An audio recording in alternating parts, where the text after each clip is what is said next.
This panel started.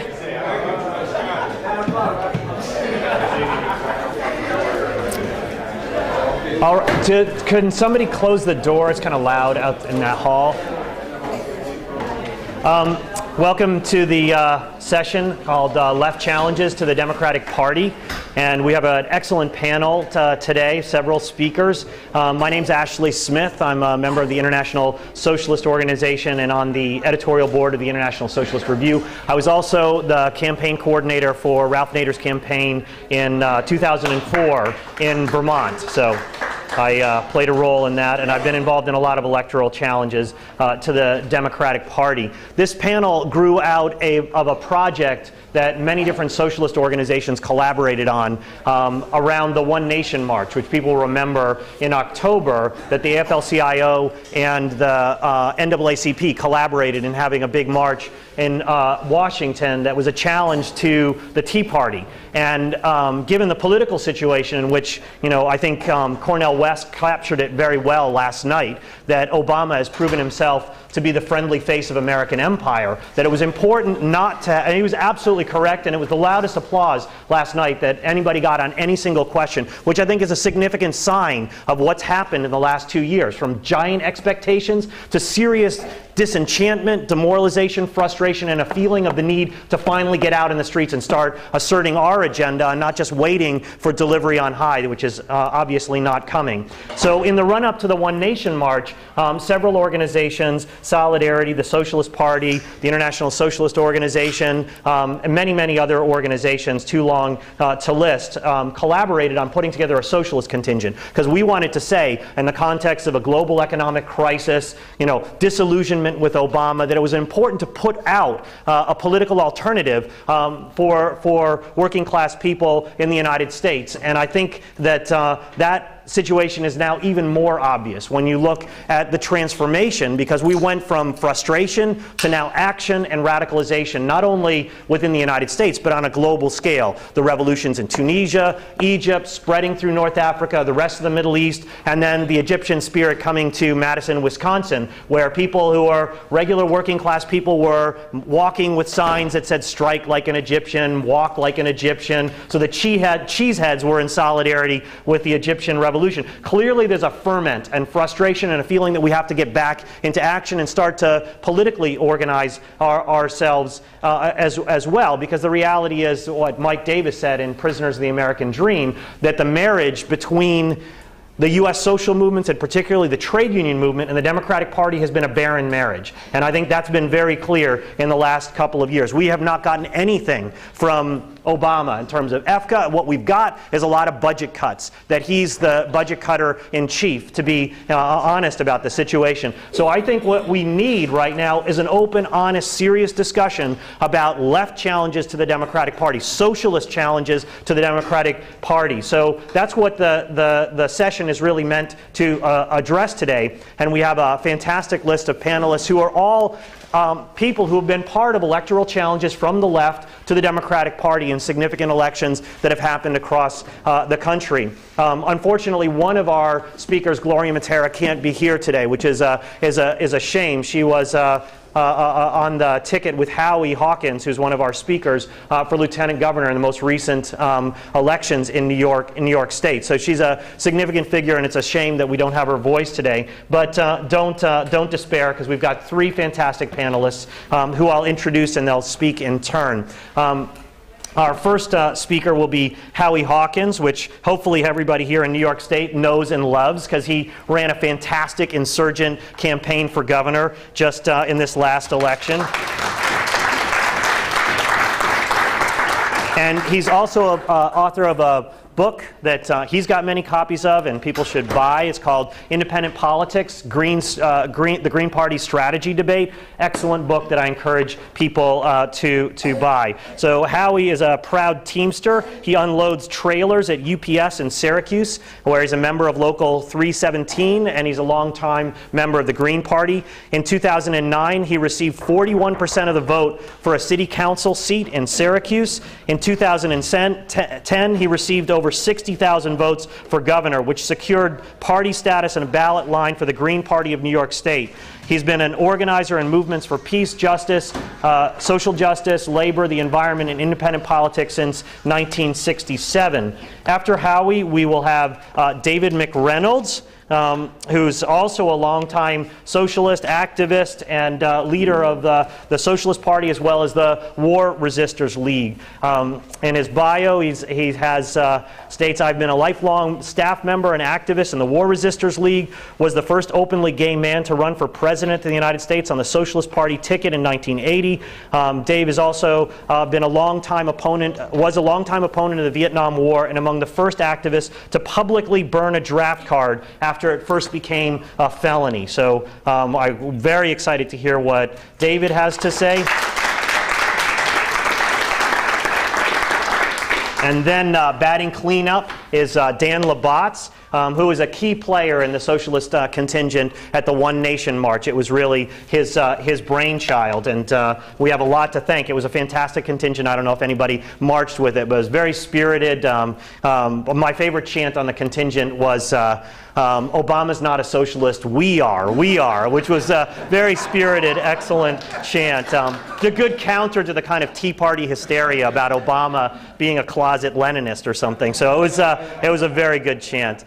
So Dan has been a longtime anti-war activist, a community and labor organizer, educator, and author of numerous books. He ran for the U.S. Senate last year in Ohio as the candidate for the Socialist Party. In recent years, he has taught Spanish in Cincinnati at a local elementary school while being active in local causes involving the rights of workers, African Americans, and Latino immigrants. So give a round of applause for all our speakers, and I will let Howie take over. I'm going to do a little show and tell before I get a little more theoretical. This was one of the banners we use. You can see it says tax Wall Street, invest in Main Street. The sunflower with the hands clasped is the symbol that's on the ballot for the Green Party. We put this peace symbol on there. And that kind of summarized the theme. You know, right now, all the states have fiscal crises, which are contrived. It's enforced scarcity. A lot of my campaign was, you know, I do the arithmetic for them. A lot of you from New York, you probably heard it. You know, $16 billion stock, 1972, progressive income tax, which would all give us 95% of us an income tax break, and we'd still have $8 billion more. $10 billion banker bonus tax. What is that? 3 billion or something, minus $8 billion deficit. That's what it was at the time. These $25 billion for a Green New Deal of health care for all, free tuition at college, quality education, fulfill the mandate of the state constitution to provide a good basic education, the right to a job at a living wage with public jobs as the employer of last resort, and so forth. And it was well received. I'll leave, you can pick these up afterwards. We got, you know, some of those demands on the slate card, and why don't you save it, because people tend to read instead of listen, and people can pick it up. I got 3 workshops to go through, so I may run out of show and tell material. And then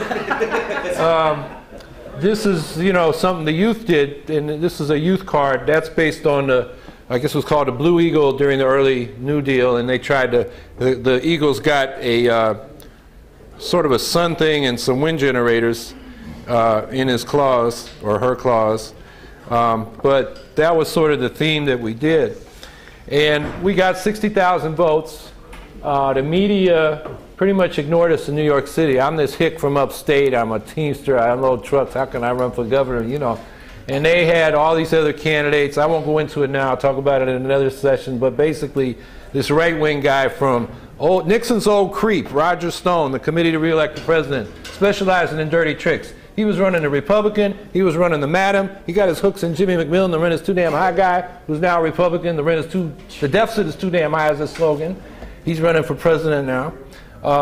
And was promoting other candidates basically in the interest of promoting a conservative fiscal agenda. And despite that, we got 60,000 votes, 50,000 of them north of Westchester County. So there's a lot of potential down in the city for growth of a left alternative. But what I want to talk about for a few minutes is how do we do a left challenge to the Democratic Party? And there are lots of questions around that. One of those questions is, do we do it as Greens or as socialists? I get this all the time. I'm a member of the Socialist Party, and my membership's been suspended for not following proper procedures when I ran for office. I've been excluded from National Green Party meetings by other factions, totally outside the rules. It's been an issue within those movements and between them. And my basic argument is, it's not the labels, it's the political independence from the corporate power structure. The progressive popular movements need to declare their independence from the Democratic Coalition, which is a coalition that includes not just the popular movements, but Goldman Sachs, General Dynamics, Exelon, the nuclear corporation, to name a few of the major corporate backers of Barack Obama in his presidential campaign. And when you go into coalition with those folks, you're a junior partner because they're calling the shots, because the money talks louder than the voters do once those people are in office. And I think that explains a lot of the dynamic of the Obama administration. And this is an old tradition in the socialist left for sure. The Greens tend not to look at that history, and they need to.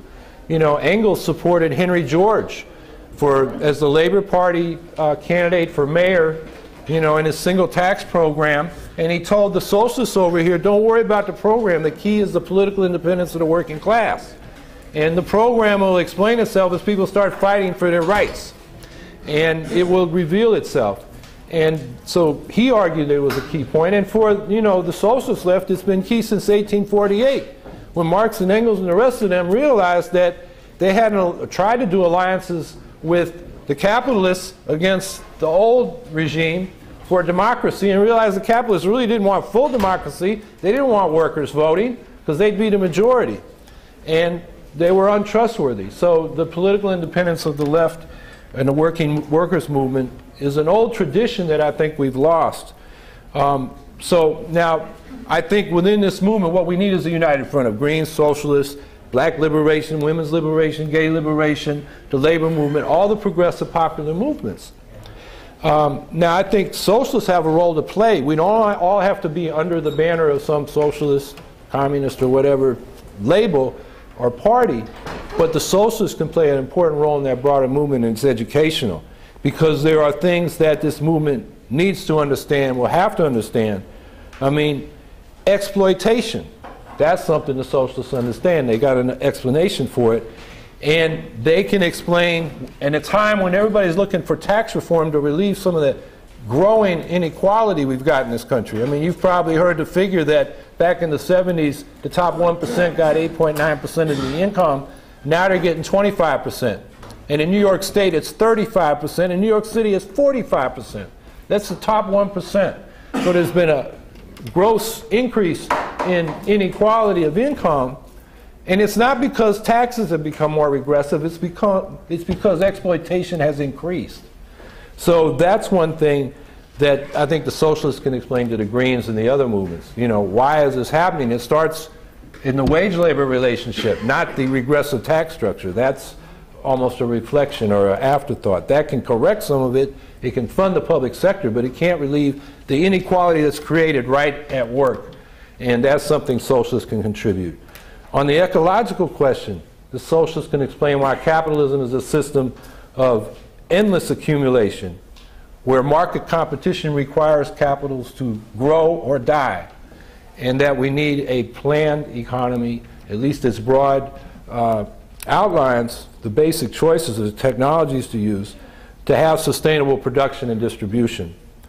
And on the other side, the Greens have a role to play. I think one of the things the Greens, as sort of the party of the new left that came out of the 60s, is they are the expression of issues that the old left kind of downplayed sometimes. Racism, sexism, those oppressions, the trans class issues, the issues that you just can't reduce to class, like the environment and the need for peace and the threat of atomic annihilation and a nuclear war. Those movements weren't strictly workers' movements, but of course workers were concerned about them. And so the Greens bring that perspective. And I think an example of this that I will never forget is that, you know, I was involved in setting up the Clamshell Alliance, and we occupied Seabrook 3 times. The third time was 1,414 of us getting arrested and put National Guard armies in The Guardian. You remember that from the 70s, at least the older ones of you do. It was sort of the left newspaper, and they said, boy, these clamshell people, they're good militant activists and, you know, tactics, but they don't understand. Socialist nukes would be good nukes. The problem, these are capitalist nukes.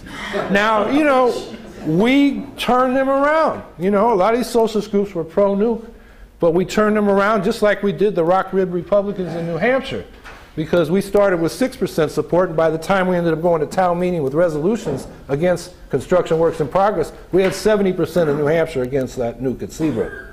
And so I think these are things that the Greens can bring to the socialists and the other movements.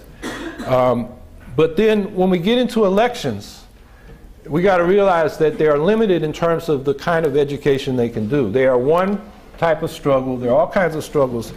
But what they are more about is mobilizing and organizing masses of people. And one of the good things for lefties in elections is you got to go out and talk to everybody. You just can't sit in your little study group or on your campus or your buddies at work and, you know, talk about what ought to happen. You got to go out and talk to everyday people, knock on their doors, see them on the streets, and you run into all kinds. And it helps you learn how to make your message popular and also mobilize them. But you can't, you know, get into a long discussion about the Popular Front versus the United Front in that context. But what I think we can do is something we've, you know, I'm sure many people are familiar with, and that's transitional demands. I mean, that's what's on this literature. I won't vouch for the exact wording of every one of these. I mean, we can argue about them, but this is result of committee work. You got to work in the groups. But, you know, the basic idea are issues like full employment, incompatible with capitalism's demand, need for a reserve army of labor to keep the wages low. Unless you can theoretically think of a full employment system. Michael Kalecki, the Polish economist, famously said, yeah, you could have full employment under capitalism if fascists ran it and broke the unions so that, you know, they could keep the wages down, you wouldn't have inflation. I mean, you can think of scenarios like that, but the reality is, you know, that's the interest of the capitalists, and you can say, you could run capitalism on solar energy, but there's a vested power structure, a vested interest in the oil, chemical, nuclear, and auto industries that want to keep going with fossil and nuclear fuels. Same thing with the military-industrial complex. You know, a lot of what we spend on the military is not directly needed to military needs. It's because these military corporations and now a security complex. You may have seen the Washington Post articles. I mean, they're spending so much money they don't know where it's at. That's just Homeland Security. We know the Pentagon lost $2 trillion and can't account for it in their bookkeeping. And, you know, it's like they sort of shrug and don't even want to talk about that in the middle of a fiscal crisis. But that's well documented. And why is that money spent? Because there's money to be made and those people have influence on the political structure. So these transitional demands, they make common sense to people. Like, yeah, if you do public opinion polling, you'll find that people think, yeah, if you can't get a job in the private sector, the government should provide a public job that pays a decent wage until you can get a job in the private sector. That's, you know, got broad support. And then people fight for it and realize the people running the system, the powers that be, don't want it. And then that opens up the opportunity where you can educate on how the system actually works. So I'm saying my basic argument is that political independence is key. And we have to explain to people how this two-party system of corporate rule we're up against works. The Democrats are very much a part of how this system works. It's much more sophisticated than a one-party system or, you know, some kind of autocracy where they have to keep a lid on things with repression because we have the illusion of choice. And the way they run it in this country is you got, on the social issues, liberals, Democrats, and conservatives, Republicans. And they get all worked up about God's guns, gays, and abortion, and get everybody worked up about that. Meanwhile, there's total consensus on the corporate, capitalist, neoliberal economic agenda and imperialist foreign policy. And that's the consensus. It doesn't even get debated. And we get all, you know, told that we got to get behind the Democrats because they're going to take abortion rights from us, for example. Well, what did Obama do? You know, probably the most liberal Democrat we've had elected since what, FDR? Truman? I mean, you can argue that, but what did he do? To get Obamacare passed, he signed an executive order that made the Hyde Amendment permanent, whereas they had to vote for that over and over again. They're going to defend us from the right. What happened to Acorn?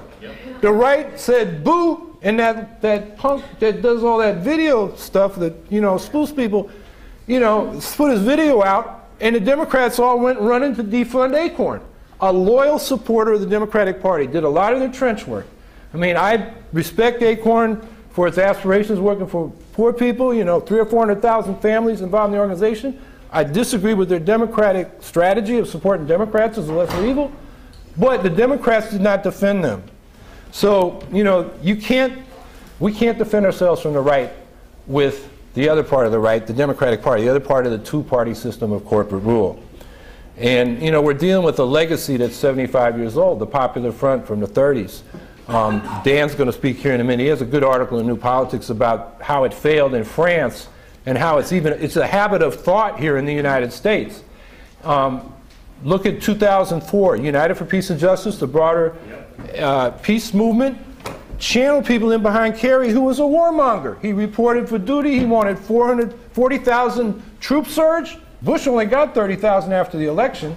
And, you know, those of us supporting people like Ralph Nader in that election were, you know, said we're splitting the vote, we're helping the right. But Kerry represented pro-war. The point is, if we don't independently speak for ourselves, we disappear as a left. We lose our identity, we lose our voice. We try to speak through politicians like a Kerry or an Obama who are on the other side of the barricades when we get down to the real issues. So I think I'm running up on time, so I'll just conclude with a hopeful little story that this happened on Tuesday. We had a demonstration against the budget cuts in New York that was first initiated by the Alliance for Quality Education, which is a project of citizen action, which is part of the Working Families Coalition. Normally, they won't let a green near their podiums. But in Syracuse, the local folks who care about education want us there because actually the Greens probably know more about the issue than any Democrats they can get up on the podium. So they started it. Then NYSA, the teachers union, wanted to get in on the demonstration. And it followed on a thing that the Immigrant Workers Center had initiated, and we got 400 people to a closed factory for a solidarity demo with Wisconsin. And this was the deal with New York, because the fight is here. And so the leadership of you know, Alliance for Quality Education and NYSA called for extending the millionaire's tax in New York. I mean, New Yorkers will understand this. We support that as Greens, but it's only $1 billion more. We got a $10 billion deficit. We also need the stock transfer tax, more progressive income tax, a banker's bonus tax, and then we got $25 billion surplus.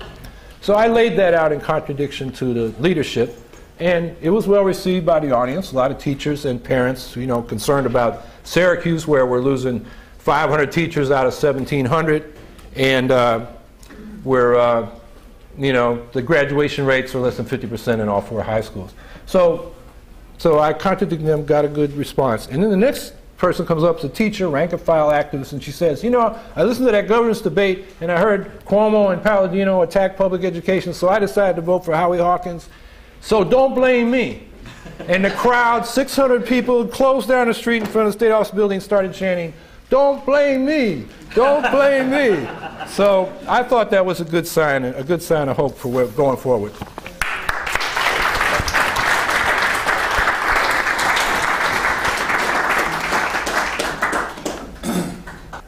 It's an enormous job. It's enormously confusing. The elevators don't work properly. The miracle is we're all here. But I just want to take a moment to thank the people who actually brought us together. And they did a real job.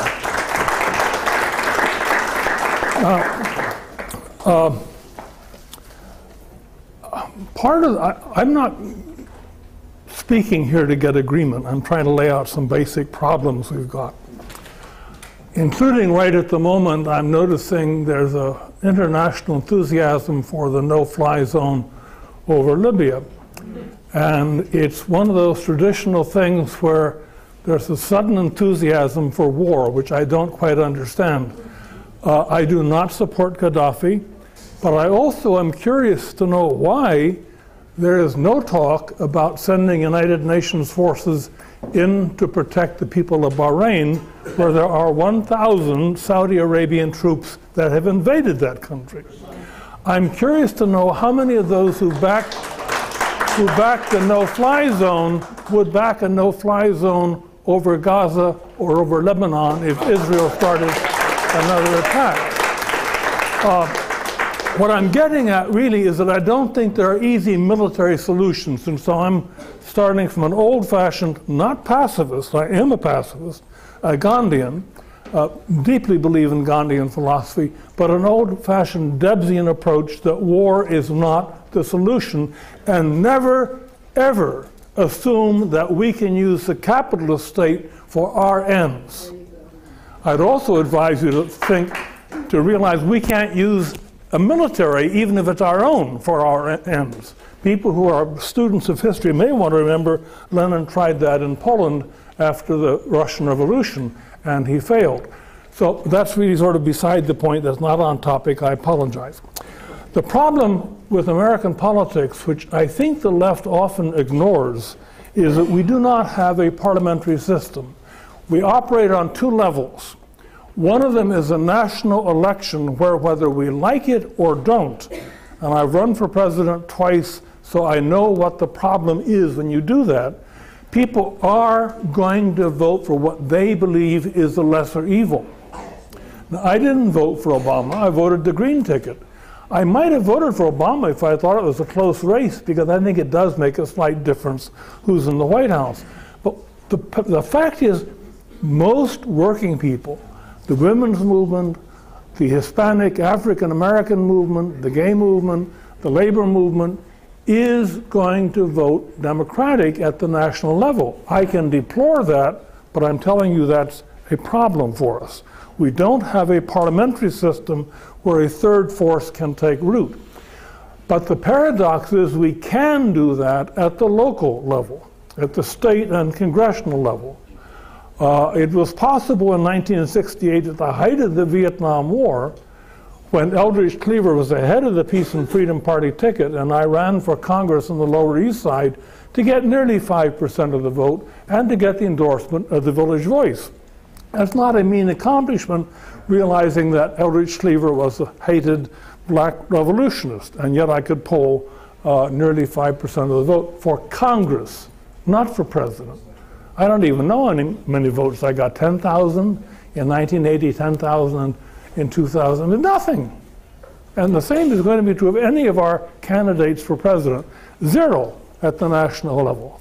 But at the local level, I'm not asking you to agree with everything Bernie Sanders has done, but the fact is he's sitting in the United States Senate. You can do it at that level. And to look at the other side of it, not Burnham. I know who Burnham is, a matter of James Buckley, the brother of William Buckley. James Buckley was elected to the United States Senate here in New York. Appalling, but true. So I'm trying to suggest that we focus on the realization that politics is local. And I'm under fire sometimes from the Socialist Party. I don't know how my comrades here today feel, but I vote for the Democratic candidate for city council where I live. In New York, where you are sitting now, is an old left district in New York State, New York City. It's an old radical district. It happens that the member of city council we have is a Democrat, but it happens she's also very far to the left. And the woman before her was, I think, a communist, and the woman that is before the one right now used to be in the Puerto Rican Communist Party. I want to have someone on city council who I know will represent my interests, fight the landlords, I can count on. That happens to be someone who's in the Democratic Party. So I have done that terrible thing. I voted for a Democrat at the level of city council when I wouldn't do it at the level of president. The second thing, or the third or the fourth thing, the value of the national ticket, and the reason, whether we run one or not, and I'm not really persuaded, but if we run one, the value of it, and when I ran in 1980 and in 2000, I never said to anyone, look, you have a chance of getting a socialist elected. I said, you don't have a ghost of a chance in hell of electing a socialist for president. But I'm here to show you what a socialist looks like. I'm here to tell you what socialism is. I'm here to educate you on what values socialists have and what kind of society we want to build. I don't care whether you vote for me or not. That's a long way off. I care that we begin the process of education, of changing how people think and behave. That's why you run a candidate for president, because the real politics in this country is not at that level. The change in this country did not occur in the Democratic Party in terms of race. It occurred when African Americans went into the streets in Montgomery, Alabama, and closed down the bus system. It began when blacks all over this country turned their backs on the Democratic Party and went into the streets and went to jail. That's what caused the Democratic Party to shift. When did women get their rights to vote? Not from the Democratic Party, but when we had the bra burners we all laughed at. When we had women stand up and say, "Fuck you, we're tired of this." Then we saw a change. We will never see a change if we think it's going to be coming down to us from the ruling party, from the class above us. It's going to come from below, and therefore I have much more confidence in grassroots demonstrations, grassroots civil disobedience, although I have to say parenthetically, I don't think jail is any fun at all. And I'm lucky. The longest I've been there was 25 days. I found it terribly boring. And all the arrests that I've been through, I find very boring. I don't enjoy them. But that's the most important vote you have.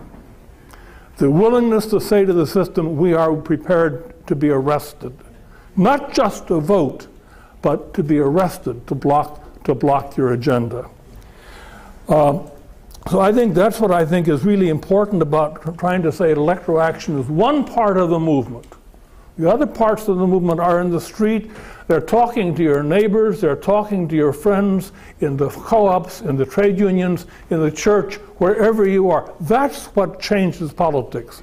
Now, let me close by saying this. I saw outside a sign saying, "Do you want to know how a revolution can be achieved?" I don't know how it can be achieved. I think we waste an enormous amount of time asking who's got the most revolutionary position. We are nowhere close to a revolution in this country. I don't even think we have any idea what it would look like. We are in a position where at the moment both major parties, and this is backing up what has already been said and what will be said again, both major parties have bought into the corporate industrial capitalist complex. Both of them. They must be challenged. We have to break with them. In this sense, I don't think we can support Democratic candidates. We should run locally, run strong, run socialist. Thanks. Hi, I'm Dan Botz. I really welcome this opportunity to be here because I view it important to kind of give report backs on my campaign. I ran a campaign as the candidate of the Socialist Party for the U.S. Senate in the state of Ohio. And if I had asked you, maybe if I asked you today, or I asked you a few months ago, how many socialists do you think there are in Ohio? You might say, well, there must be 3 or 4. And we found that there were 25,000 people willing to vote for a socialist candidate in Ohio. Now, to put that in perspective, that's less than 1% of the vote. It is half of the votes that the Green Party candidate for governor won, and it is a quarter of the votes, well, it's half the votes that 2 different Tea Party candidates running for Senate won.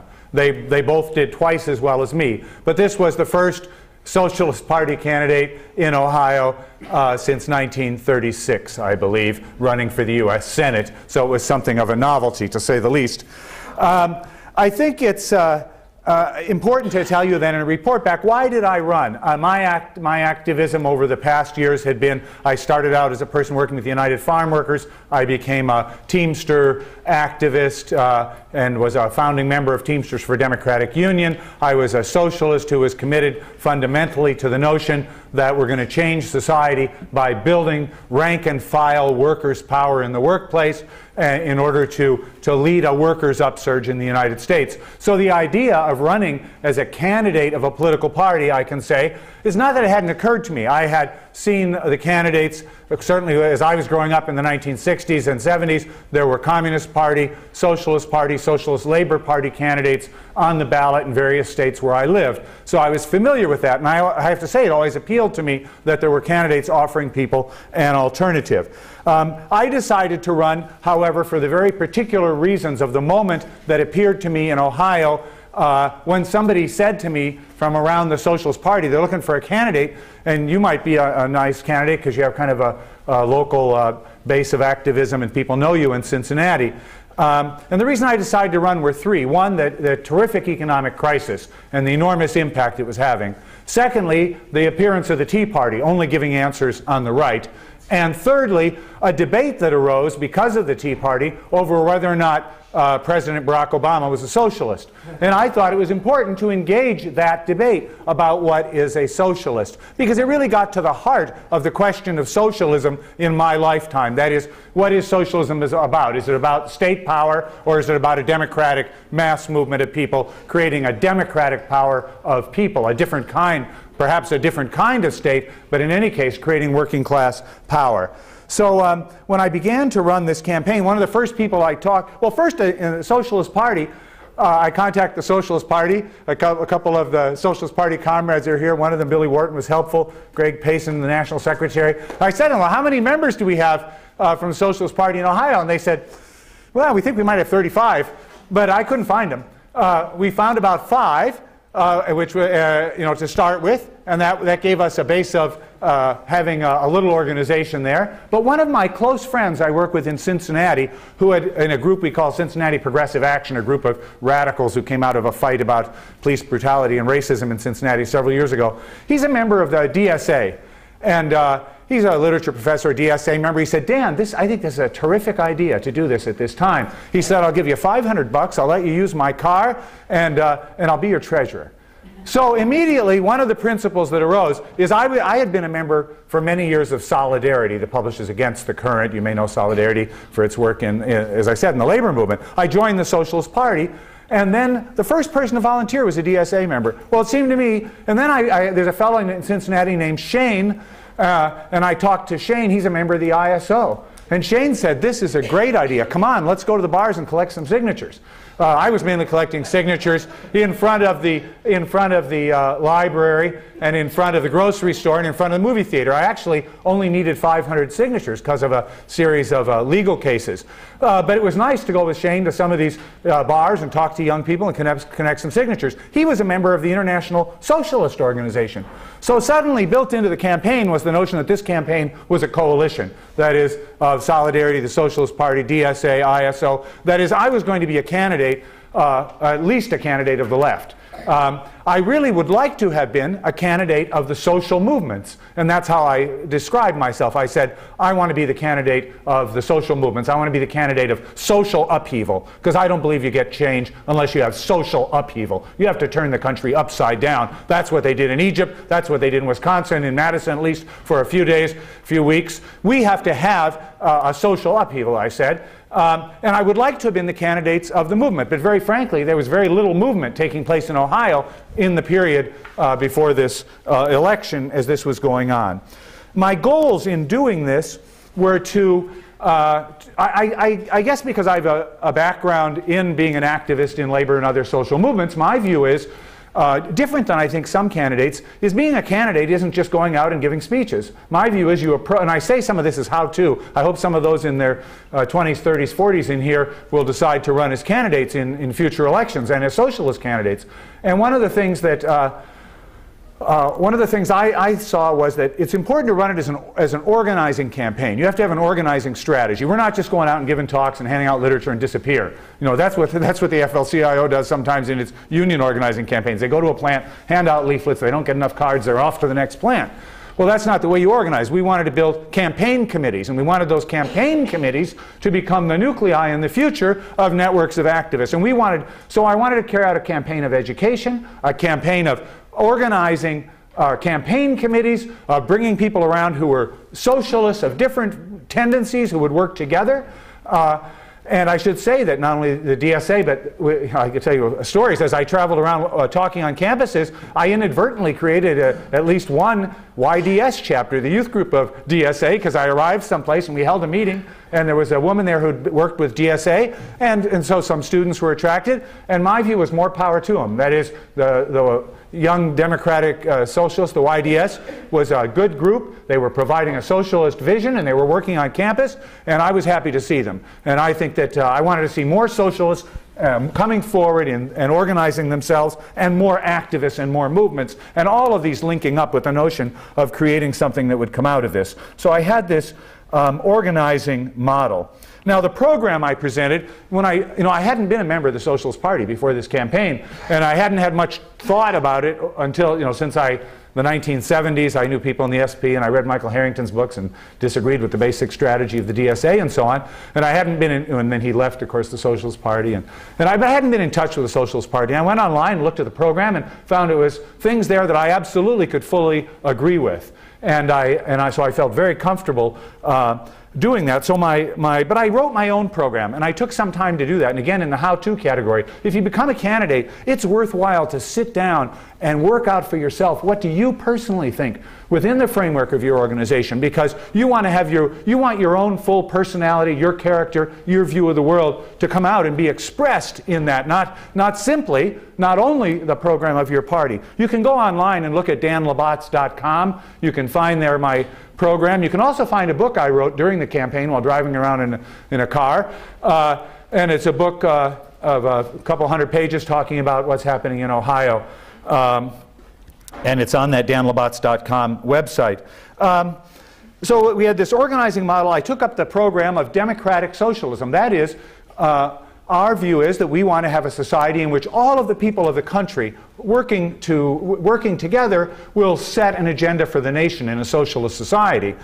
We think we get there through a working class revolution, but we think that all of the population will then set an agenda with, obviously, but democracy, I don't think democracy is an easy concept. I think it's tough, because you're going to set democratically a national agenda. But we think workers should have a role in this. We think, so there has to be some kind of workers' power in the workplace. And we think consumers have to have a relationship to this. So how do we build in the relation of workers and consumers? We think African-American communities, Latino communities, the Arab population in this country, people who are historically oppressed or more recently oppressed, discriminated against, and treated in a racist way, have to have and women and gay and lesbian populations, and every population that has an experience of discrimination, racism, sexism, mistreatment, abuse, has to have a special voice and a special way to participate in this democratic process. At least I think that. I'm a believer in that general principle of affirmative action in a broad sense, to put it that way.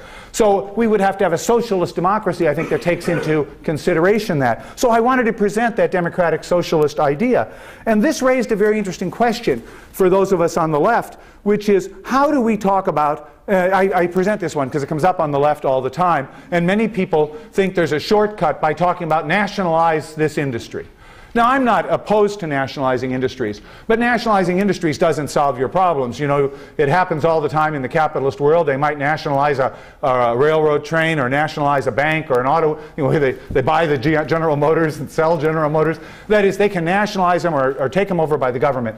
So I don't use that slogan, nationalization, very much. What I would say is, we want that these corporations, which represent the nuclei of power for our society, we want to take those corporations and absorb them in the whole society. Our society should democratically we should sort of eat them. We should swallow them up and digest those corporations, and we should make the decisions about them. Those are part of our social wealth. They belong to all of us, and that should be our common vision. And I think I want to say one problem in my campaign, to be very frank. I found it very difficult to have which I would like to have done, to have a relationship to workers, to the labor movement, to organized labor, to working class people in this campaign. It is not at all easy, for example, to get into the union halls. I have friends who are on the Central Labor Council in Cincinnati. There was a kind of a fast-track endorsement of Democrats before the election. My friends went in and said, let Dan Botz speak here at the meeting, even if you're not going to endorse him. Out of order. Perfectly, in fact, it was a perfectly in-order resolution, but making it impossible for me to speak there. We went 2 days later to the Labor Day picnic and gave out thousands of leaflets to everyone at that Labor Day picnic.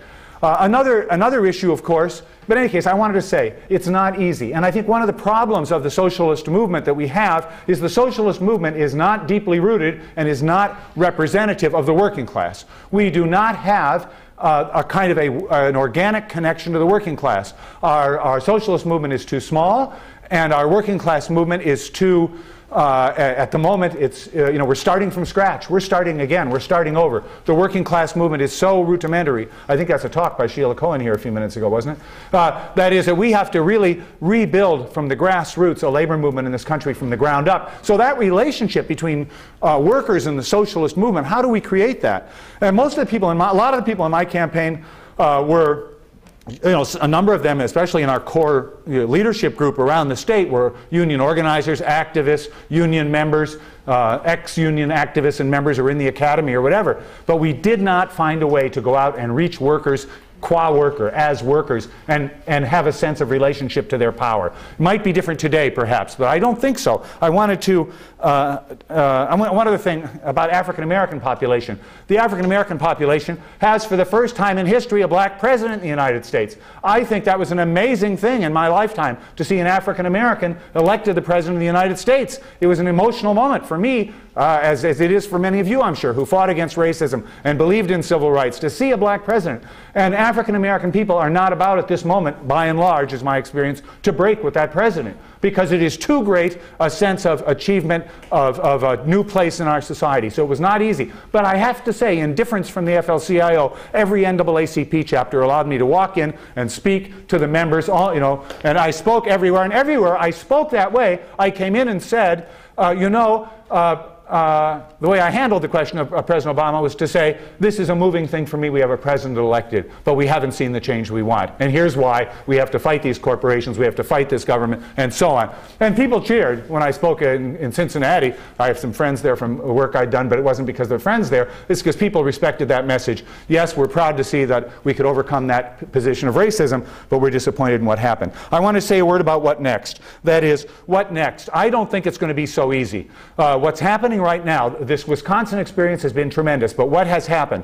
The AFL-CIO, joined at the hip with the Democratic Party, has moved in to try to take this roiling river of dissent and protest and anger and to channel the river into the calm canals that flow over the plains and irrigate the Democratic Party and the labor bureaucracy.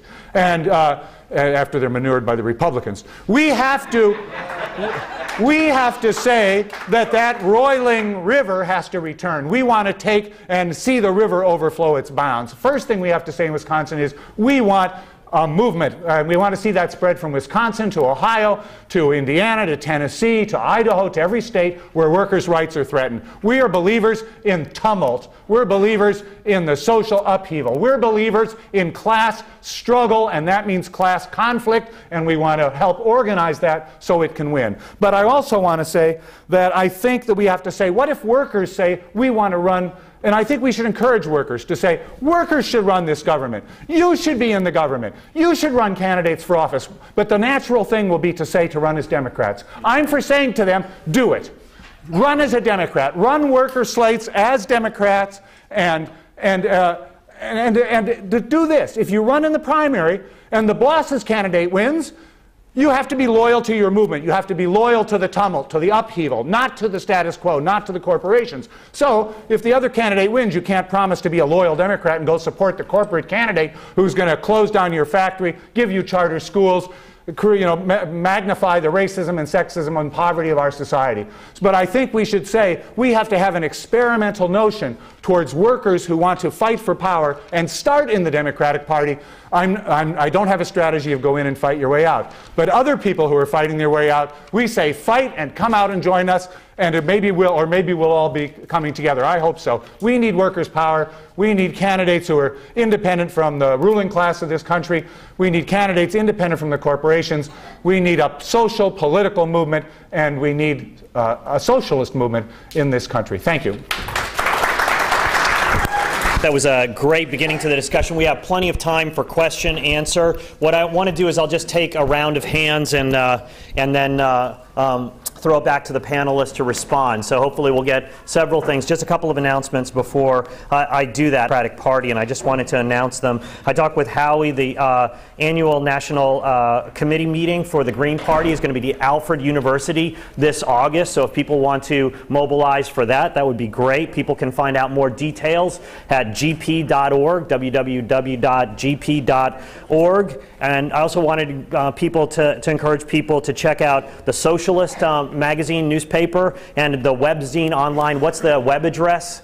Socialistwebzine.org. Socialistwebzine.org. I also wanted to make sure to announce Against the Current, fantastic journal that Solidarity puts out, very good journal for people to consult, as well as New Politics. And I think those are downstairs on tables in the book room. And then finally, I wanted to announce a couple of things. The annual Socialism Conference is entitled Revolution in the Air. That's coming up in Chicago on July 1st through 4th. So if you want to celebrate July 4th in the best way, come join the Socialists in Chicago. As well as announce Lance Selfa's book, The Democratic Party, A Critical History, with this tiny disappearing donkey. It's a fantastic resource for people who want to learn about the Democratic Party. And finally, Socialist Worker newspaper, which I've got copies of if people want to come and check that out, which has chronicled a lot of these insurgent socialist campaigns. So what I want to do is just take a round of hands. Just hang on just a second. Why don't we start with you? Now let me keep your hands up and I'll try and go ahead. Yeah, my question, Dan. I have a question for the panel. You just elaborated on the AFL-CIO as a major obstacle to building a socialist alternative in the United States. But I wanted to ask you if you also saw the role of the NGO sector, which is dramatically expanded, right? And they're non-governmental, but they're structured by the government on what they can do. And in effect, many of them are appendages like Acorn, who's on the payroll of the state, does nothing in New Orleans against public housing, sabotage many other struggles. If you also saw that as a real obstacle to building a socialist alternative, and many of the intellectuals, we're at the left forum, but in fact many of the honchos here are basically supporters of the Democrats, Bill Fletcher, Francis Fox Piven, and others. So I didn't know if that was also kind of an impediment to building. If you guys just keep track of these, and I'll take a few more and then we'll throw it back to you. Right there, the checkered. Checkered green shirt. It's very important for socialist Greens, anyone on the left, to be organized not only for workers' rights, but also to be anti-war. In the history of this country, socialism is very important associated with workers' rights. After all, Debs got 1 million votes in 1920, and he was jailed because, as the Socialist Party presidential candidate 5 times, he was jailed because he made a speech against the First World War. And the First World War split the Socialist Party, as we know. We fast forward to Martin Luther King. So long as he confined his arguments and his political appeals to civil rights, he was okay. But when he linked up the anti-war struggle with the workers' struggle in Memphis in 1968, the year before he died, the day to the year before he died, he made a very famous speech in Riverside Church, hallowed by Rockefeller money, in which he said, the greatest purveyor of violence on earth today is the United States. And nothing has changed, okay, in that respect. And he also said, Johnson, the Democrats' war on poverty is a war on poor people, okay? Now, we go fast forward, let us say, to our candidate in 2005, Malachi McCourt. When Roger Toussaint was jailed for having a strike because he went against the Taylor Law, again one of Rockefeller's stooges, because Rockefeller was governor of New York, Nelson Rockefeller, a later scion of that awful dynasty. He was imprisoned in the Tombs, okay? And we marched across the bridge to have a demonstration from Brooklyn, across the Brooklyn Bridge. The day before, there was going to be a large anti-war march in New York City. And guess what? We marched on a Saturday. That Friday, the day before the march, he was let out of prison because the power structure here, the ruling class, the power elite, whatever you want to call them, the plutocrats, do not want to link workers' struggles with anti-war, especially in a country which is still the greatest purveyor of violence. So it's very important for socialists to link that aspect up, because 51% of the federal dollar goes to the military and to the new world order, as it says on the back of your dollar bill in Latin. Great, thanks. Right here in the black jacket. Just a quick question for Howie Hawkins, a resident of New York State. I watched and very much I very much enjoyed the debates that you had with the other gubernatorial candidates. I was just curious if you could speak about that a little bit in terms of was it difficult to get on the debate with the other candidates? Did you find that afterward you got on the radar a little bit with the two dominant parties? I mean, did having a nationally televised debate get you on the radar so that Cuomo and Palladino took notice?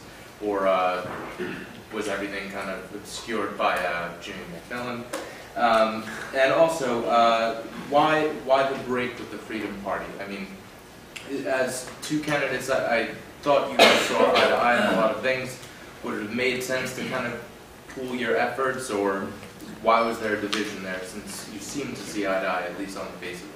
Thanks. Just call on two more people, and then we'll send it back to you guys for answers. Over there in the blue shirt. Yes, thanks. Could we have some women? I don't have any women that raise their hands, so I encourage you. I didn't see you. She did. I didn't see you. Sorry. Okay. Okay, yeah, thanks for the presentations. There wasn't much I would disagree in there. I guess I wanted to take up something Dan mentioned, which is that the challenges, because I think that Scott Walker might, even though Obama hasn't really done anything for us for the last 2 years, I think Scott Walker and the overreach by the Republicans might mean that a lot of votes will flow to the Democratic Party over the next couple of years. And if this continues across the Midwest, it was really interesting. I was down in Madison quite a bit during the 3 or 4 weeks of struggle, and it was very interesting. You had Ed Schultz on national television basically asking the question, where is Obama? He hasn't lifted a finger. And a lot of people agreed with that sentiment on the ground in Wisconsin. Why isn't Obama doing anything? Why won't the White House actually take our side? But then at the same time, the fabulous 14, absolute heroes, and that's really what we've seen at the rally. So I think that presents a challenge thinking about into 2012 in terms of what we can expect in terms of the left break. So I wonder what people think about that. And then the second part is, again, thinking about Madison, it's not just about the electoral arena where the question of the Democrats is decisive. With the occupation of the Capitol, I don't know how closely people followed it, but the Capitol had been occupied for 3 weeks, and then some people in the Democratic Party, along with some trade union leaders, decided that the occupation was going to end. And it was a local Democrat, a guy called Brett Hughesley, who lost a Green very narrowly. He basically tried to lead people out of the occupation. So so it was on the ground that people were trying to figure out their allegiances to the Democratic Party. Should we actually listen to these people? Are they our friends? And then, of course, what we've seen happen right now, there was definitely a sentiment for general strike. I mean, you have the firefighters leader of Madison talking about a general strike on national television 2 nights in a row. But we've seen that's now been switched into recall efforts. So I think the electoral arena is key, but I think what we have to say about the Democrats in the process of struggle is also really, really important. And then the last one is, even thinking about our challenges, I mean, it's also about seeing the moments of opportunity, because, when large numbers of people who were Democratic Party voters broke with Clinton in, 99, that really, with Nader's campaign, I mean, you've really seen a glimpse of what's possible in terms of a real, an alternative to the two-party system. It seems then there's a question about, is there enough of a left on the ground to actually give that kind of organizational structure that can have longevity. So that's really another question about how to think some of this through.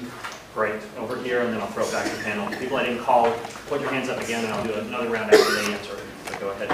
Yeah, I want to talk to one of Dave's remarks about the value of socialist running, and of course Dave's remarks too. My experience was in the Socialist Workers' Party from 1960 to the 80s until I think the FBI destroyed that organization. That's why there was a demise. But that was 20 years of election campaigns, and that history has been largely lost. I'm hoping that maybe in Barry Shepard's second book, he'll go into, you know, the role that the Socialist Workers' Party played in running socialist election campaigns alongside Socialist Labor Party and Socialist Party. But I think we were the most effective because we had very young, attractive candidates. Linda Junez, Peter Camejo, Paul Boutel. And I still run into people all the time that say, I voted for the SWP, even now. You know, that they remember that that was something they were so glad to have an alternative. And the thing that struck me, the relationship between the labor movement and the socialists was broken definitely by the 50s. That whole decade wiped out that relationship. And with the AFL-CIO drove the communists and socialists out of the unions. That was a real campaign that hurt us. We're still paying for that. And what began to happen, what shocked me as a young person, I was 18, you know, going out petitioning to get the SWP on the ballot, is we would go into the black communities, working class communities, and the reception, nobody said no. If you went into a working class area, they said, socialist, sure, I'll sign. And that was just a wonderful, inspiring experience for a young person, a young socialist. And I think people should keep that in mind. If we go out there as socialists, and that's what I'm speaking to, I also support the Green Party, Labor Party, whatever other party, and think we should all work together. But if we go out there, we will get a good reception. You've got to believe that, and you've got to be aggressive. Now, my question to the panel, and my question is, I question our vote totals. I questioned it in the 60s and 70s. I'm questioning it now. We know Diebold and the Republican people took over the computerized voting, etc. We know they just throw a lot of our votes away. Does anybody have more concrete evidence on that? Do we need to look into that? Do we need to deal with that? And that's all my question. But my last comment is there is another workshop here in this exact same room at 3 o'clock on the debate over whether we should be in the Democratic Party or independent. So I encourage everybody here to come to that. Excellent. I'm just going to throw it back to the panel, but I did think Linda brought him up. But Peter Camejo is one of the great heroes of left challenges to the Democratic Party. Surging campaigns in the 1970s. You know, he was a great comrade and heroic leader of the socialist movement in the United States, and we lost him recently. He died recently, so I think it's important to remember him, and his memoir is very worth reading about his history in the socialist movement in the United States that Haymarket Books prints. So I'll just turn it over. I can't see what I'm doing. So I want to say on the question of the vote totals, just to start with that one. In Ohio, a number of voters... I came off. I can't. Oh, no. Hold it. Somehow. Hello. Does that work okay? It's the clip. Okay. In Ohio, there had been a number of lawsuits because many poor voters, African-American voters, Appalachian voters, and others had been purged from the rolls, also because of the mistreatment of the minority parties. So there were a series of lawsuits that actually won in Ohio the rights of the minority parties to be on the ballot.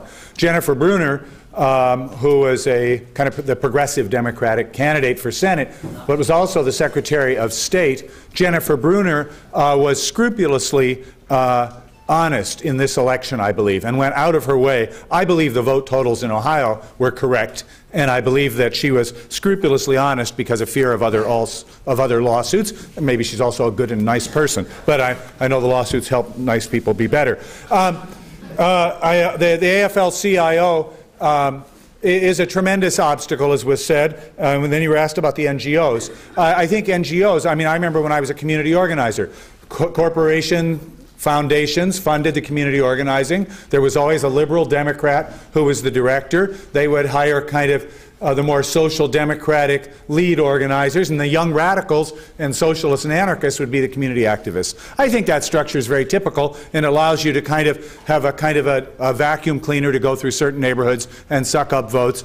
But I think there's something else happening. I wrote an article on the New Politics blog I would urge you to look at, called The New Corporatism in American Politics, because I think we have something new, which is party government sponsored pseudo-NGOs. I mean, I guess they've been around for a while, but things like Repower America, the environmental group, things like Reform Immigration for America, the immigration group, and so on. That is the Democratic Party and the government. And you even have one, the U.S. military has created an environmental group that goes around and talks about, they have I think it's a big blue bus. They call it the big blue bus, and they have veterans, Iraq War veterans, who come and talk to you about the importance of weaning ourselves from dependence on foreign oil. I don't know if they're still doing that with the Libya thing right now, but in any case, on the anti-war movement, absolutely agree. In my campaign, I went to talk to the Black Family Reunion in Cincinnati to hundreds of African Americans. My line was always, we must stop the wars in Iraq and Afghanistan and bring those funds home to create jobs here. That was I gave out hundreds with that line repeated hundreds of times, everyone going, give me one of those. Absolutely, I agree with you, right on, and so on. So that I believe that's very important to do that. I think right now it's more crucial. I think it's very crucial in a place like Wisconsin to say, if you want this, there is no budget crisis. You can solve it. One way you solve it is ending the war. If you want your union, end this war. If you want the budget crisis resolved, end this war. On the debates,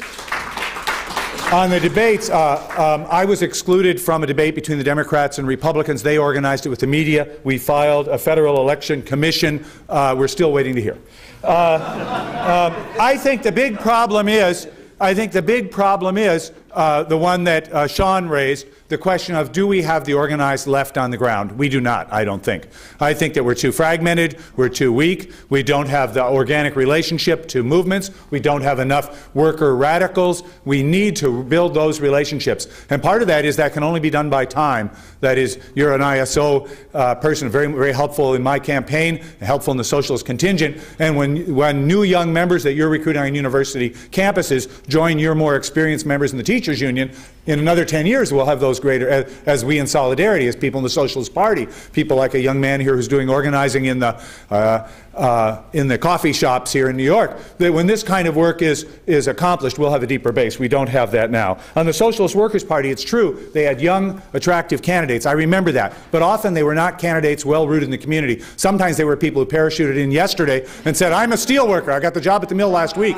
And so that somewhat discredited the candidates. Okay, I'm just saying. But I think it's important. I think it's important to have candidates who actually come out of a base of experience and can say, "I live someplace. I've been here for years. People know me." Thank you.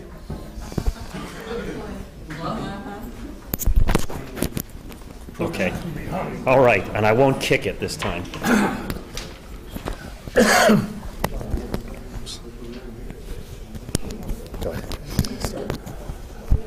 Okay. A number of the questions were speeches. I'm going to try to not make a speech, but just some points. Louder.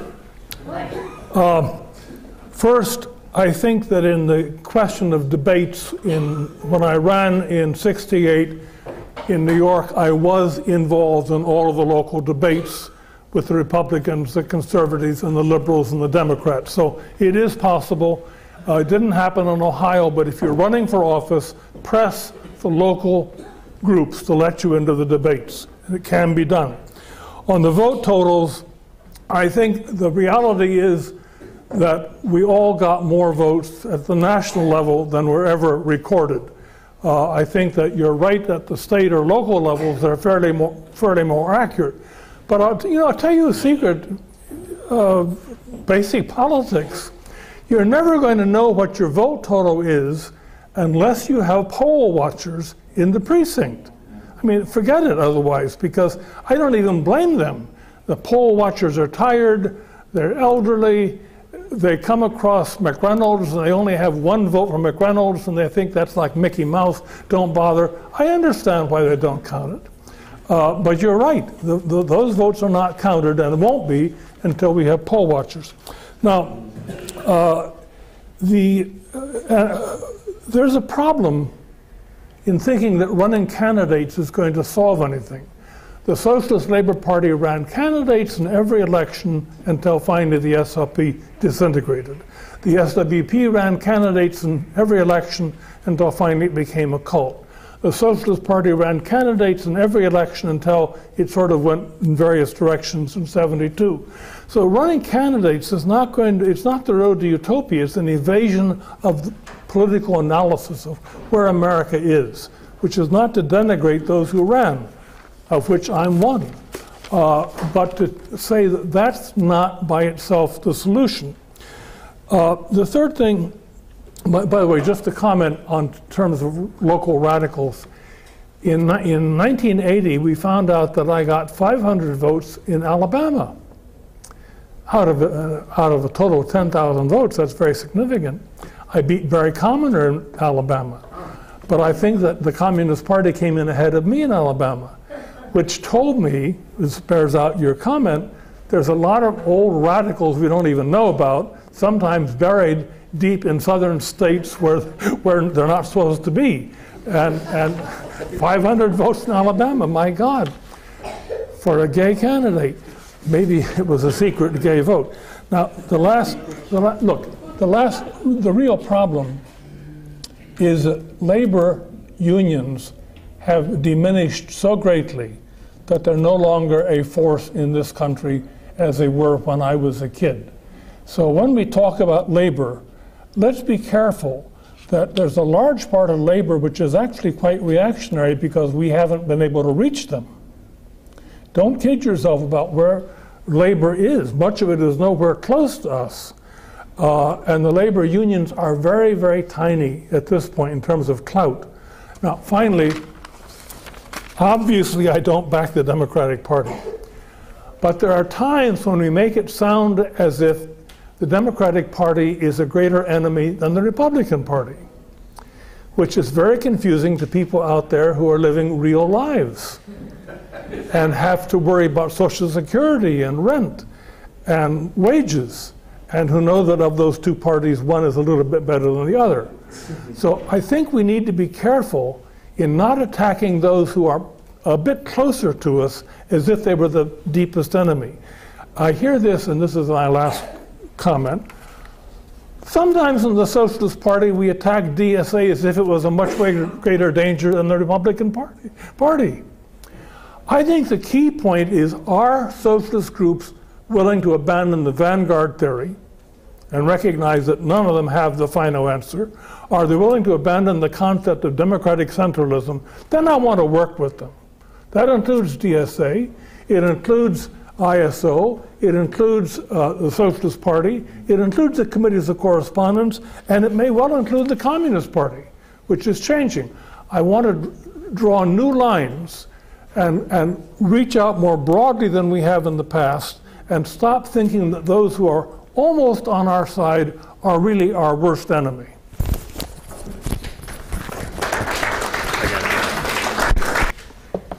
Well, to deal with that last question first, if it seems we get worked up about leftists going to the Democratic Party, it's because it's political suicide for the left. It's not that, you know, a liberal Democrat is more dangerous to me than a Tea Party guy with a shotgun, you know, that wants to shoot me. But it's that when people go into the Democratic Party, they kill the left. That's been 75 years of history in this country. If the left doesn't speak for itself with its own voice, we are the left, here's what we stand for, and instead goes and tries to support some capitalist-supported politicians and get them to say some things or do some stuff when we got no influence because they take us for granted because we're not going to vote for the Republicans, we committed political suicide. We got no power. That's why we get worked up about that. The idea that we can go inside, you know, I don't agree that if workers want to run, tell them to run as independent labor candidates and tell the union support them as labor candidates, not Democrats. I mean, we call him Cookie the Bookie. The head of the political committee of my local, I'll just call him Cookie the Bookie because he does some sports betting on the sides. They keep getting arrested, and you know, Teamsters should not be involved in this, but we haven't been able to get him out of there. And he even quit, said he was retiring when Hoffa endorsed Obama instead of Clinton. He was so upset. He's not hardly a progressive. But you know, I told you about the "Don't blame me" chant. Afterwards, he came up to me and said, "Howie, we got to talk because the Democrats are killing us." And he started talking about our mayor who came out to a demonstration we had and said we didn't know what we were talking about. She ran as a labor lawyer. So I think there's a lot of possibilities there. But we got to run as our own, you know, as who we are, not through another organization that, as I think was better put that metaphor about the boiling water and then the smooth channel, you know, the Democrats are trying to do in Wisconsin. Yeah, I know it was. I'm rehabilitating you. I'm saying that was a better point. That was a better point. So on the NGOs, yes, I mean, I've seen this like an anti-nuclear movement, you know, and then the people that got hired by some, actually Rockefeller money and some other money, then they shifted them over to the nuclear freeze, and then it was Central America, and these people follow the money, and the movements don't get sustained. And I think Dan's point about the government now starting to set these up to, you know, steer us. Same thing with the academics. There's careerism involved. There's social networks involved. And they don't want to see the water roiled. You know, there's a book out. I think the people that did it have a workshop at this conference called "The Revolution Will Not Be Funded." I think we got to go back to funding ourselves. That was an invention of the left in the 19th century. You know, parties started from the top down as caucuses in these elite parliaments, and rich people funded them. And the way the labor movement and the social movement began to compete was dues. Yep. You know, the labor movement may be small, but I know Jonathan Tassini's documented this. The labor movement in this country has put $15 billion into the Democratic Party since 1980. If we had spent that, we could have labor cable TV, labor talk radio, a labor USA Today, a labor party. We'd have blocks of labor candidates, and the politics of this country would be all different. I mean, there's still a lot of resources there in the labor movement, even though it's not what it was. Debates. How did we get in? It's a mystery to me. It's either the Hofstra people and, what is it, Cablevision and Newsday finally just said to Cuomo, who didn't want to debate, we're inviting them all, show up, or we'll have an empty chair for you. Or or Cuomo agreed to it. I don't know. I've tried through journalists to find out exactly how it came together. I don't know. The reaction to it, though, was we got a whole flood of money and interest on our website from it. Just the fact that we were up there, even though Jimmy McMillan, you know, was saying the rate is too damn high, you know, over and over, and you know, and the right was running, as I think I alluded to earlier, a whole bunch of candidates just to make things confusing. Why did the Freedom Party we not work with the Freedom Party? We had announced we were campaigning. We had a slate of candidates, 2 of whom were African American, 4 of whom were women. And then they announced, and I know that they were approached about cross-endorsing our African-American candidates for Senate. We offered to cross-endorse their candidate for Attorney General, which didn't happen. They weren't having it. Charles Barron is a Democrat. His wife is a Democratic Assembly person. And they're part of the Democratic Party still. I think that's part to do with it. We had debates with them or negotiations with them back in the 90s about trying to come together. And they went off and ran a unity slate. So, but we've invited them to a panel tomorrow at 3 o'clock here. And it's mostly members of the Green Party Black Caucus and Charles Barron. And we'll see what that discussion leads to. Because I don't think there hasn't been much public debate on that question. Then the vote count. I think we didn't get all our votes counted in New York. We had something like 10,977 votes in New York City, the first canvass. When the paper reported the recanvass, no, that's what the recanvass was. We had more than that before the recanvass. We lost votes in Brooklyn and the Bronx. And then when they counted the paper ballots, military, absentee, provisional, we got 0 in New York City. Meanwhile, Barron, who's a Democrat, got 5,000 more votes out of Brooklyn. The Working Families Party, which has got a faction of the Democratic Party, got 20,000 more votes. I think there were paper ballots, you know, slipped into the pile somehow in that process, because Barron went from coming in last to next to last, which, you know, maybe saved a little face, and the Working Families Party moved up a ballot line ahead of the Independence Party. I'm very suspicious. Dave is right. We got to get poll watchers in there. Guess what? Election law in New York says the Democrats and Republicans get to pick the poll watchers, and they get to pay them. They get $120, at least that's what they do in my county. So they got paid people in there counting the ballots, and we can send volunteers. You know how many polling places there are? I mean, in Syracuse, there's 400 in a city of what's now 140,000. You know, the Green Party's growing, but we don't have 400 people that can watch the polls all day, then go to the recount, and, you know, it's a lot of work. Their people are getting paid to do that. So that's just partly what we're up against. And that's not even dealing with the computerized stuff that might be going on. No, the state pays them. You pay them as a taxpayer. They pay us?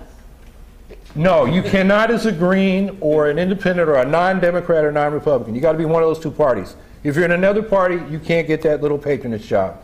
And there are a lot of, you know, they're generally older people. It's a little cash extra income. $120 for a day really helps out a lot. And people count on that. And they're not going to buck the system anyway, or, you know, raise anything, or raise, what do you call it, raise trouble, because it might jeopardize that little paycheck.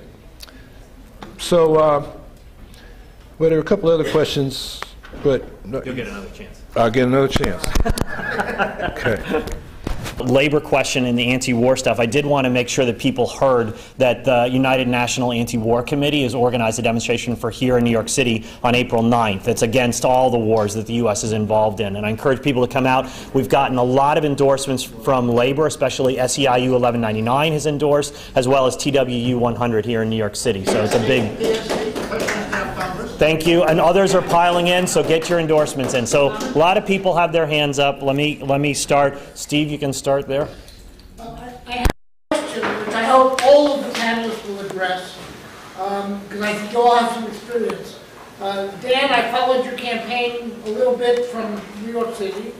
Howie, you know, I was active in your campaign, and David, you supported Howie's campaign. You also worked as a socialist. My question is, the value of the Green Party versus the Socialist party of some kind, whatever the socialist name is that's on the ballot. Because looking at Dan's campaign, looking at Howie's campaign, the values and the basic political thrust was pretty much the same. So why the Green Party here, why the Socialist Party there? What's to be gained, what's to be lost? And what's the strategizing about those two things? The woman in the pink shirt. My own work currently centers around Bagram, Guantanamo, indefinite detention, and of course that spills over into our own prison system and the terrible abuses that exist there. So I'm wondering how the speakers or the people see that as becoming part of the struggle that they're talking about. Can it be done, or are there problems, or is it a good, good approach? The green shirt in the back on the right. Yeah? Yep. Okay, I think we have a very deep problem that's a pathology on the broad left, starting with anybody but a Republican, right? And holding to the idea that yes, the Democrats can be part of a people's solution when they're central to the problem. And you look at the most liberal of them, for instance, like Dennis Kucinich, who went over at the National Democratic Platform Committee and sold his political soul to Kerry. I resigned from the Veterans for Peace as a World War II vet because they became very opportunistic and urged, even though they weren't supposed to, they had a 501k kind of exemption, and they urged and encouraged people to vote for Kerry. And when somebody mentions the word progressive Democrat, or liberal Democrat, to me that's an oxymoron, like compassionate capitalism. You know what I mean? And the problem stems from when you look, for instance, at the presidential election, right? You know that Wall Street gives both candidates some money, and some a little more than who they think they might win. Long before Obama was favored to beat Hillary, Wall Street gave over twice as much money to Obama early on. And why? Correctly from their view, because he is more intelligent, he's more adept at rhetoric and using diplomatic and military means for what purpose? For Wall Street's local interests. And by definition that means it screws the people. And, you know, so, you know, we have to get rid of this syndrome. You know, oh, like people, young people ask me, oh, why are you going to vote for a candidate you know can't win, right? If you vote for Cynthia McKinney, oh, why are you going to, you know? So anyway, the point is, most of the left voted for Obama. Most of the left progressives, not seeing that, you know, he's going to be the new, in fact, Alfred Bush as an imperialist, and all of the policies that Bush has done, from CIA, Guantanamo, endearment, court cases, and expanded the war in Afghanistan. Right. In the blue shirt right there. Right. My question is to Mr. Hawkins, Mr. Reynolds, Mr. Botz. In fact, the last comment you made, Mr. Hawkins, regarding Labor Party versus the Democratic Party, I wanted to actually discuss the mechanics, since I believe it was Mr. Reynolds who discussed... McReynolds, sorry, yes, forgive me. Indeed, indeed. This notion of a parliamentary versus a democratic system, and how do we need to basically begin to start working from the fact that politics is local. So now, the very specific situation that I just saw here being played out, that then where and how do we then come to a clear consensus and unison to work under one banner so that labor movement then begin to regain its own voice, and that we can basically then remove ourselves without really breaching or destroying the Democratic Party, knowing that the system that we have in place in the country does not permit for a third-party solution or third-party movement to actually come in and take over and do what it's supposed to do, which is basically represent the interests of the majority, which is the populace. That's my question. Great. And blue shirt over here. Yeah, this question is a little bit related, and it's specific to Mr. McReynolds. I'm down here with a contingent from the Vermont Progressive Party, and when I was listening to your initial talk, it really seemed like an advertisement for the panel that we have coming up at 5 in this room. And then you sort of took a 180-degree turn, and it was around the point where you said that I think it was because of the electoral impact of your vote, you encouraged people not to vote, or you thought we should not vote Democratic nationally, and we should vote democratically at the local level. And we sort of have taken the exact opposite tack and said, you know, if you want to vote for Obama, go ahead and vote for Obama, but stop voting for Democrats for city council and school board and state legislature. And so I'd just like to hear from you again about, you know, why you made that distinction. The brother here now.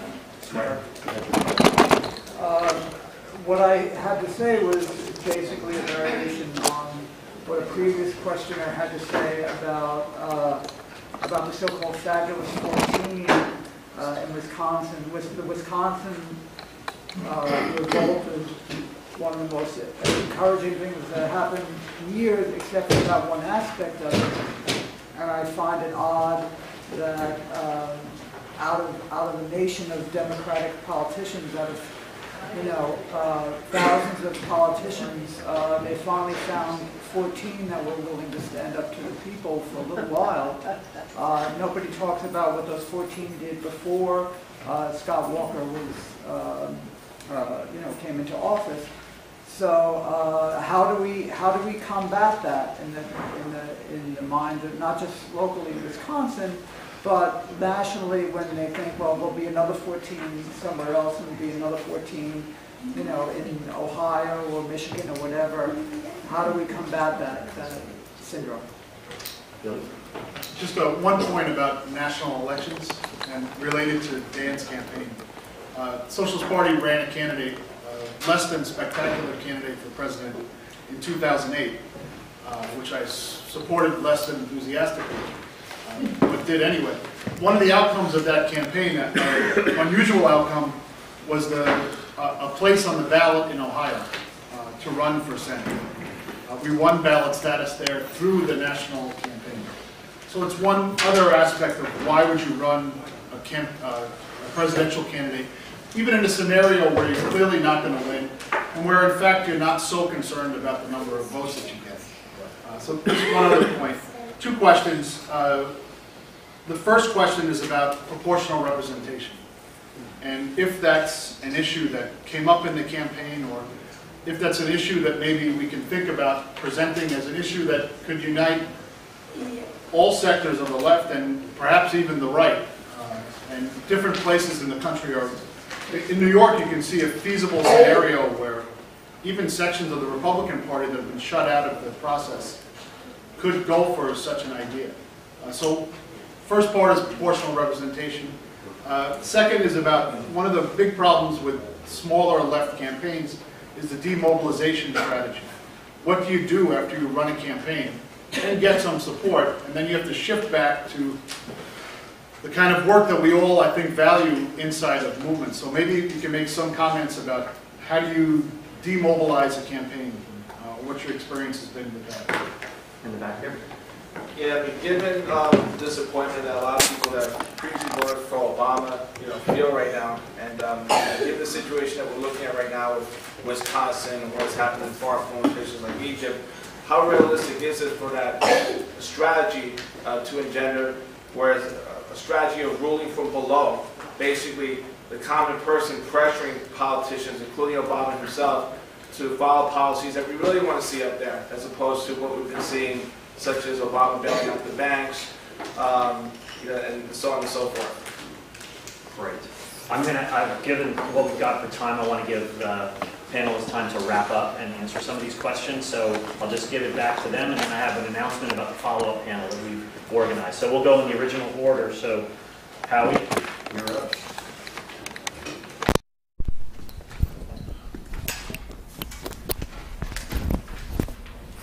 Steve, did you hear the first part of my talk about socialists and greens? Because that was the question, I think. I came in late. Oh, well, I addressed it. I'll just say that what I argued was political independence is the key question, class independence from the two-party system of corporate rule, and that we need a united front of independent progressive movements. I would just add that I didn't say earlier that what the label is, progressive in Vermont, green in New York, socialist in Ohio, may develop out of local circumstances. And, sort of go with the flow there. I think the path of least resistance, but don't get so wrapped up in, our label and our group's better than your group. Because I think on the broad questions, as a left opposition to the two parties that are ruling, that we can unite around, and then we have plenty of time to work on the details of program and how the organization develops. Now, people raise questions of structural barriers to third party. Ballot access, boy, I could tell you stories. I get challenged all the time. They throw me off twice. It's a corrupt thing.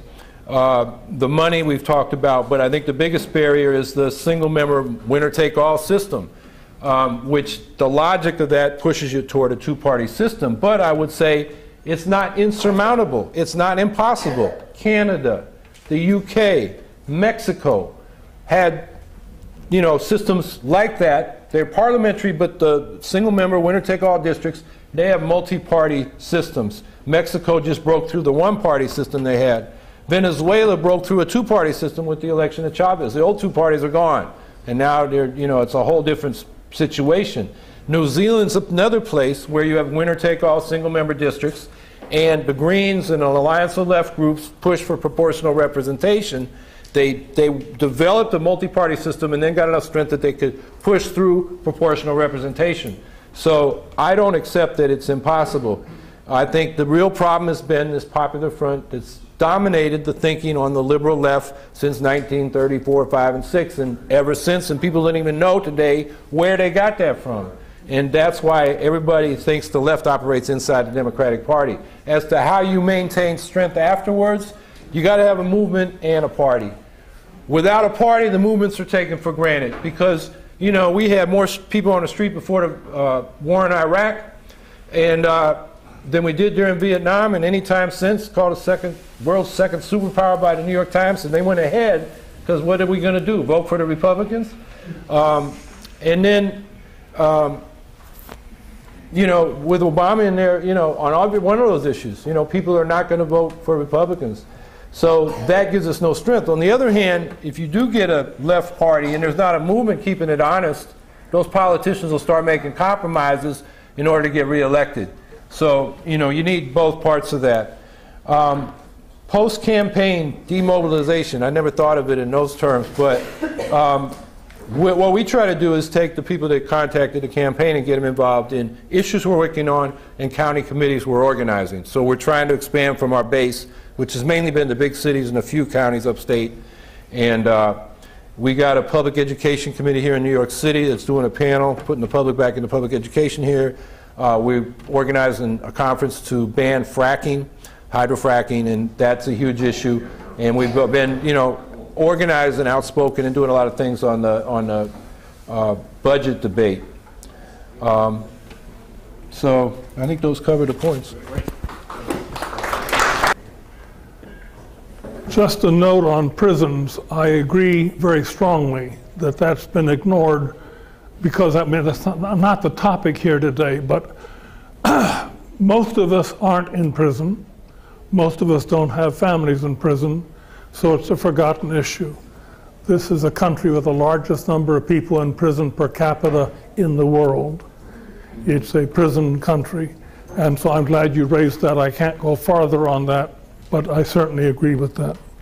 On the question of green socialist, that depends on where you are. I ran as a green candidate here in New York State because they had a ballot line and asked me to run in 2004. If the Socialist Party had had a ballot line, that would have been a different matter. I would have run in the Socialist Party if I'd been asked to.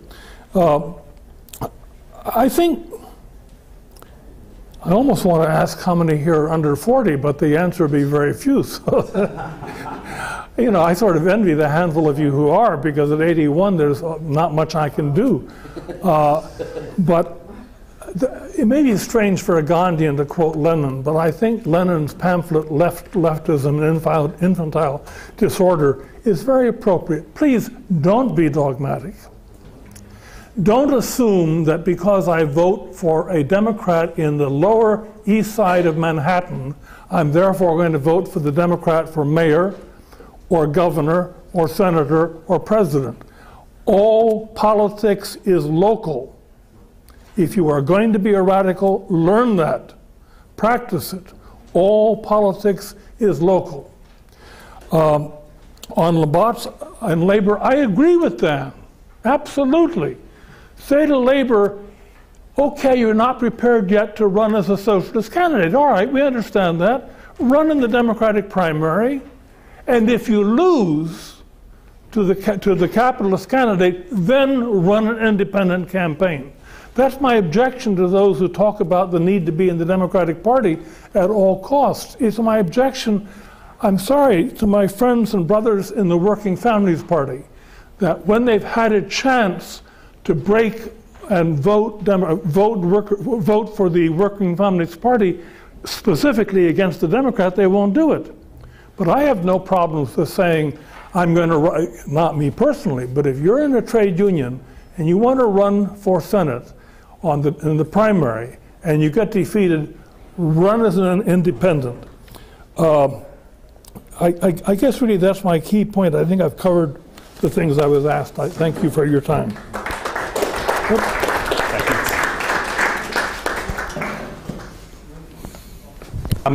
On the Green Party and the Socialists, I had actually been involved in Medea Benjamin's Senate campaign in California a little bit and supported that. I had been a supporter at a very grassroots way of the Ralph Nader campaign at that same time. I worked in the local Green with some local Green Party people in Cincinnati and went to the Green Party convention. And being there, I decided to run as a socialist. Because in Ohio, when I spoke, for example, about we have to take over idle plants and set those idle plants to work let the government, the way I put it said, let the government put up the money, let the workers who work there run it, they know how to run it. And a couple of people were in the Green Party said, but we can't do that. We're not socialists. Well, I felt to be myself, to really be myself and to propose answers I thought made sense, it made most sense for me to run as a Socialist Party candidate. Also, the local chapter in Cincinnati of the Green Party, I felt was not an organization that would be able to support a campaign, and that's my home base, so I couldn't do that there. I agree with what you say. Pressure everybody who's in office now. You have to move from below. In every way. You have to pressure from below. I agree with that. On the anti-jail thing, we had worked in Cincinnati, I worked with other people to defeat 2 county jail proposals. We defeated one put forward by the Republicans, and we defeated one put forward by the Democrats when they became the majority in the county board. So we were working, fighting the notion of prisons, more jail space. In a city with a declining population, in a county with a declining population, why do you need 800 more beds? Because you're not doing anything about the social issues, and you're going out and you're arresting black people and throwing them in jail. So we fought that. In my campaign, my campaign was opposed to such kinds of prison and opposed to capital punishment. I tried to get Staunton and Alice Lind, who are leaders in that area in Ohio, to work on the campaign with me, but they were busy doing other things. On the question of demobilization, I don't like the word. My view was, we got everybody mobilized, let's keep them mobilized. So we tried to say, as soon as this campaign ends, we had a meeting, we created something called the Buckeye Socialist Network. I'll be very frank with you, we had one meeting, and we created something called the Defend Ohio campaign, and right now we're doing nothing but Defend Ohio because we're under attack. So that's really where we're at. We created this Defend Ohio campaign, with many people who are not associated with my socialist campaign are not involved. On proportional representation, Cincinnati, where I come from, had proportional representation into the 1950s. And also I met many people in the state who were in favor of that. It was a very popular idea. I wrote a little pamphlet called Who Rules Cincinnati? There's a little appendix to it in which I explain how anti-communism and racism ended proportional representation. I want to say to Howie, okay, Howie, I agree with you. This is like this is the trouble of thinking out loud amongst your friends. I'm trying to, because I think the issues that were raised by Sean about Wisconsin, the issues in Wisconsin, when there's a movement, because politics has also got to be about momentum, velocity, gravity, forces. It's a physics problem about forces. Now, workers are going to motion in Madison. Okay, Howie, I go to those guys and those women, and I say those women teachers and those men there. I say, why don't you run independent labor candidates? And they go, no.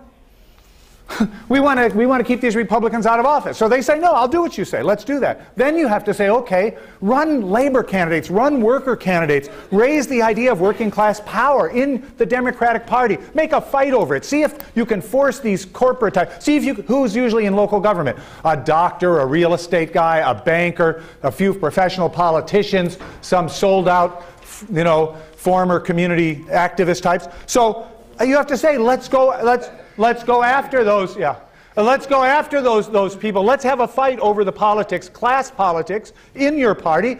And you think that's your party. It's not really your party, but have that fight. We want to win people over. I'm asking, how do we change people's minds? I want people out of the Democratic Party. I want a socialist movement. But I think we only get there by engaging their ideas, by arguing with them about what they're trying to do. And so it's more like a thought problem. I'm not an advocate.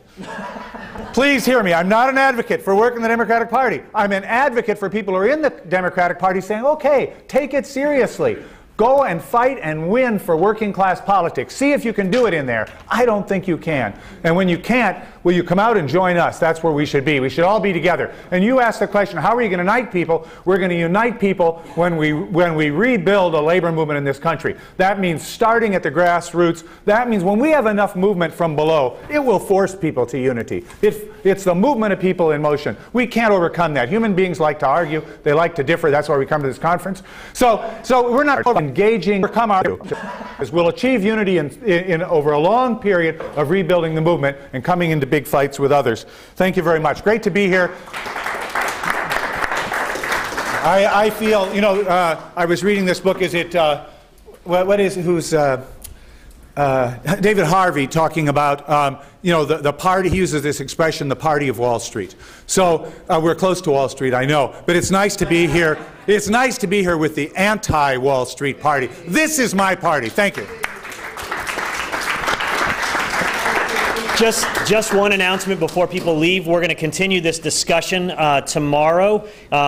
That's going to be from 3 to 4:50 in this room. It's called The Left Debates the Democratic Party. It was also put together by the people who organized the Socialist Contingent. So Jason Schulman will be chairing that from the DSA. Carl Davidson from the Committees of Correspondence will be speaking. Aaron Chun from Solidarity. Lance Selfa, the author of the book that I mentioned, who's a correspondent with Socialist Worker and a member of the ISO, International Socialist Organization, and Michael Hirsch from the DSA as well. So that should be a very good debate where we can continue dealing with some of the questions raised by the comrades from Vermont about how to deal with Democrats nationally, locally, inside-out strategies, whether you should advocate people running through the Democratic Party and then breaking with it when you don't win. All that stuff will be food for debate and discussion tomorrow.